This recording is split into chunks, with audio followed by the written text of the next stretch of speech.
Hello, everyone, and welcome to the Ask Barry V Show. I'm Barry Vanover. This is Miles Baker. Hey, before we get started with our questions today, I want to celebrate a victory. And I don't know why I find this victory cool. I think it's because the girl's from Scotland. So far away. It's so neat, far away. That's the farthest away someone has asked questions and commented and so forth. So I think it's kind of cool to mention her. Ashley, I'm going to say Dowden. I'm sure I mispronounced that, but Ashley Dowden from Whitburn Martial Arts in Scotland. She's been listening to our show. She said that she listened to our show in December and went back and watched all these different episodes, started applying some of the information that she heard.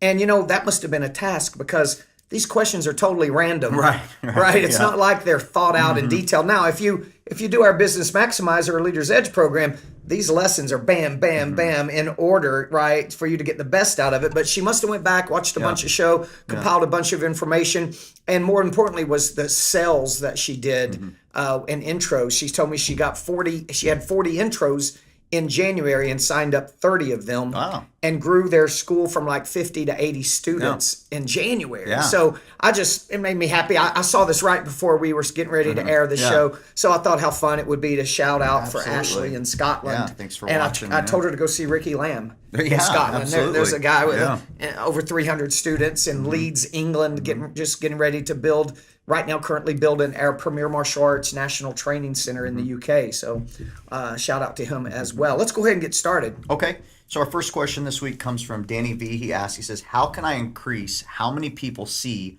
my post on Facebook? Because he's saying how many people can see my post increase. I guess he's talking about organic reach. Yeah, I guess because if he was running an ad or if he was paying for people to see his content, well, then there's how you have more people see it. You simply pay for it, right? So I'm guessing he's talking organically. The number one thing for organic reach is for social media and in particular, first you need to try to build influence. You need to be the expert in your area and whatever it is you're selling, whatever industry. For you, it's the martial arts. So you need to put up really, really good content that interests people enough that they see it, they think you're the expert. You start having an influence on those people. And then they like the content so well, they start to engage. Okay. Now, engagement is important for a couple reasons. One, even your current people you have following you on your business page, they're not seeing your post unless they continue to frequently engage. If they stop engaging, which means they're liking, sharing, commenting on your post, well, their Facebook algorithm says, hey, these people like this business or this person, so we're going to let them see more of their post. But if they flip by and they never like anything you do or engage in anything you do, like, comment, or share, Facebook is going to stop them from seeing so many, if not any of your posts.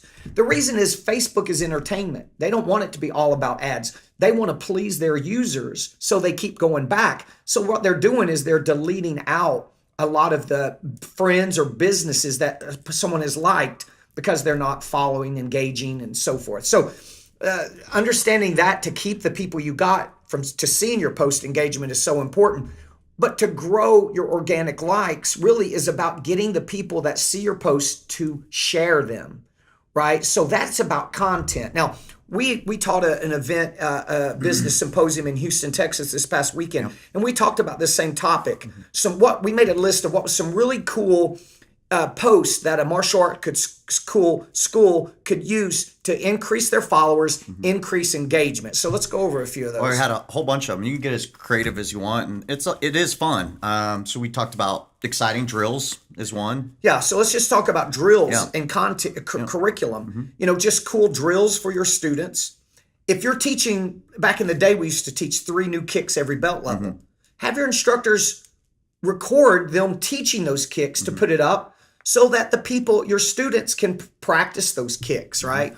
Or teach a self-defense technique out of the ones you're teaching. Teach a random self-defense. You and your wife film a self-defense tip every week, which is really strong for the adult market because people hear you talk about never being relocated to the secondary location in an incident, which is hugely important. So they're going to share them with their friends and family members and girlfriends. And to be seen as the local expert. And to be seen as the local expert. So self-defense tips, self-defense techniques, kicking drills, kicking techniques. At-home training, drills at home for your students, right? Drills that can make your students better kickers. Like hanging a piece of paper from a string from the ceiling and just using that kick and barely touching the paper with your kicks, which builds great control, which builds strength in the legs and flexibility. That alone, that little lesson alone hanging up would be great for your students. What about your mat chats? Mat chats. I think that's a great one. Yeah. You want to start getting the parents to share content with other parents. When you do your mat chats weekly, have your instructors record those, teaching them the lesson to the live students, and watch parents start sharing those with their friends and showing what their students are doing and the difference you're making in their life. And they have an easy method of doing that. Yeah. Now it's not they have to run into their girlfriend or have coffee and then it randomly comes up. As they see it, as they hear it, as they're impressed, they can share it with all of the people that they have, right?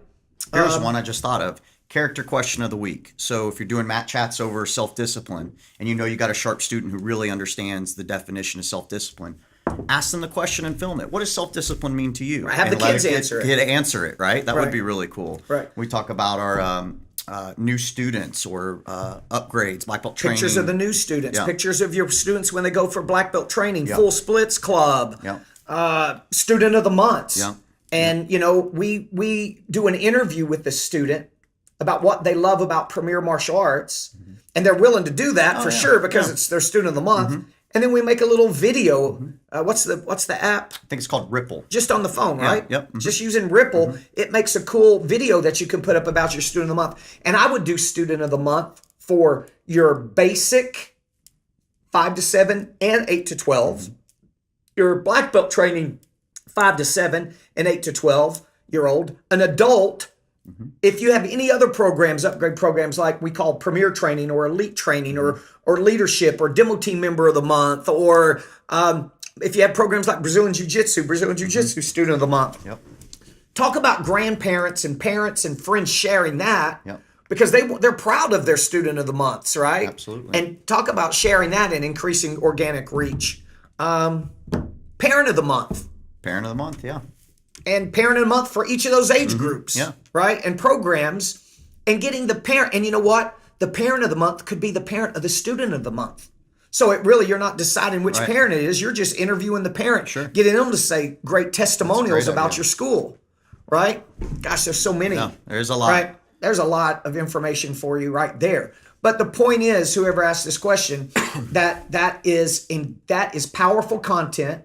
That's advertising your school in a subtle way, showing persuasion, showing your knowledge, and that's what's going to increase engagement. And then when you do put something on there, a special offer, an event that you're promoting, you're going to start seeing more people attend, right? Because you've already built a little social relationship with people you don't even know that are friends of friends of friends. Okay? Hope that helps. Yeah.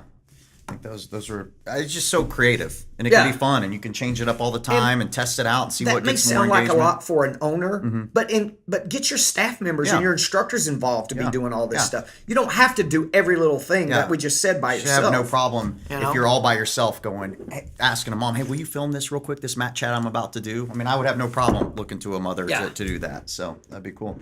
All right, next question comes from Tyler J. He says, I have an instructor that I think is going to leave and open his own school. What should I do? Ooh, that's a tough question, right? That's a tough question. I think my gut instinct would tell me to go ahead, even if, what if he's really off base on this? But be sure you have what a really good feeling is. I mean, if they're doing something that's not concrete and you're for sure, you might just want to keep an eye on the situation. But if you're pretty sure that this is going to happen, I would just sit down with him like ASAP and have a frank, open conversation about how you feel and what you think or what you've heard and get an answer. Yep. And then from that answer, You might, if the answer is yes, well, you might want to find out why. Why is it that you're wanting to leave employment here to go risk making a success of your own location? We actually talked about this in Houston too in our owners segment. We were talking about number one reason why owners lose staff members. And it's because very often the owner has painted a picture of what working here is going to be like and maybe what money they could make someday. But the employee never gets to that point of making that kind of money. Then they're disgruntled, they're disheartened, they lost faith in the owner, and there's so many other things that they could be doing for just the same amount of money that frees up their evenings and weekends and things like that. So usually it's about the owner's inability to pay a staff member, especially a good instructor, what they need to stay and be fulfilled, right? So I would find out what it is, why he is leaving and why he wants to go do his own school and see if there's anything you could work out to keep him. If he's important to your business, right? Yeah. And you want to keep him. Yeah. Right? And then if he's just dead set, it's too late. He's dead set on leaving and going and doing his own thing. I would have the conversation. Hopefully you've had him sign a non-compete agreement. And by the way, if there's anybody out there that has employees, especially instructors, that haven't signed a non-compete agreement, I would have them sign one. I would check with an attorney to make sure your state upholds a non-compete. But even if my state does, even if your state doesn't, I would still have them sign a non-compete because the instructor or the employee may not know that. And it's just that mental barrier that, hey, we agreed upon this together, right? But then I would just talk to the instructor about him opening up a new location. Where does he plan on opening it? If it's outside your market, then tell him, say, man, I'll help you any way I can. If you're dead set on leaving, if you need any advice or anything I can do, I'll be glad to help you as long as you're outside my territory. I have no problem of looking at them and telling them, say, listen, you want to do this on your own. That's admirable, but do it on your own. Don't try to do it on my own. Yeah. Don't try to take my students. Don't try to be calling them and let them know what's going to happen if you do that. Yeah. Meaning legally, right? Not beating them up or anything and cause yourself more trouble. So sit down and have an open conversation with this instructor about what you've heard or about how you feel and see exactly where your and his relationship is. Okay. That's the best advice I could give you in this situation. Now, if you don't care whether he stays or goes, sit down and ask him about this. And then, then if he's going, let him go and be done with it. Our next question for this week comes from Nick S. He asks, how many weeks of summer should I do camps and how long should they run daily? Okay. I think we've had this question before. So I think similar question. One, go get our summer camp program, masummercamps.com. I'm not going to do hard sell because I've already given it to you, told you guys about it on the show. $297 for 13 themes and all the marketing materials, activities, paperwork, everything you need to do to run awesome summer camps. The question would be how many weeks? Well, that's up to you. There is no certain amount of weeks you have to do unless you're doing your camps for childcare purposes.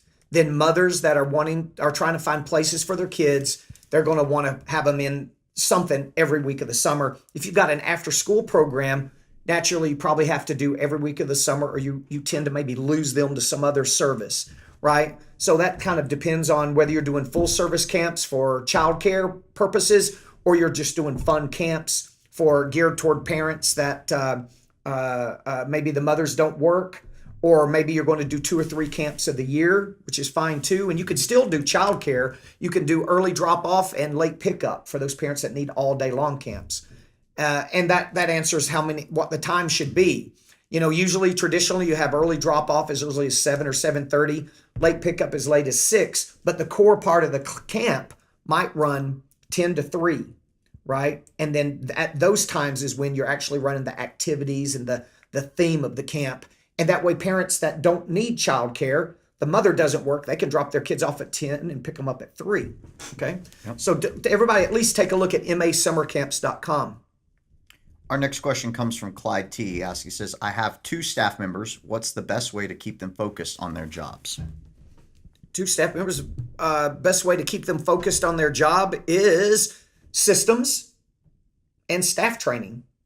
First things, what you need to have consistent staff meetings.